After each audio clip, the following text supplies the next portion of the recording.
In today's video, I'm going to teach you how to delete a widget on a dashboard in Goodday.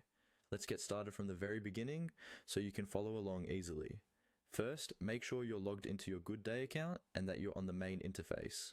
From here, the first thing you want to do is go to your home area. Look for the home option in the main navigation bar, usually at the top or on the side of the screen. Click on Home to access the central place where your dashboards are listed.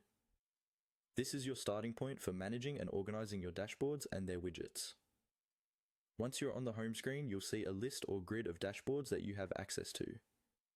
Take a moment to find the specific dashboard that contains the widget you want to remove. If you have many dashboards, it can help to quickly scan the names or use any available filters or search options to locate the right one. When you've identified the correct dashboard, select it from the list. Now, click on that dashboard to open it.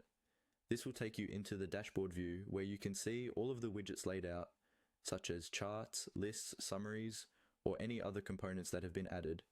Give the page a second to fully load so you can clearly see every widget. Next, move your mouse over the widget you want to delete. You should notice some controls appear, usually in the corner of the widget. Look for the three dots icon, sometimes called the More Options or Context menu. This icon is typically placed in the upper right corner of the widget. Click on the three dots to open the options menu for that specific widget. A small menu will appear with several actions you can perform on the widget. In this menu, look for the option labeled Delete. Before you click it, make sure you've selected the correct widget, since deleting it will remove it from the dashboard layout. When you're sure, go ahead and click on Delete. Goodday will then display a confirmation prompt asking if you really want to delete this widget. This is there to prevent accidental changes. Read the message briefly to confirm it's referring to the correct widget, and when you're ready, click on Yes, Delete.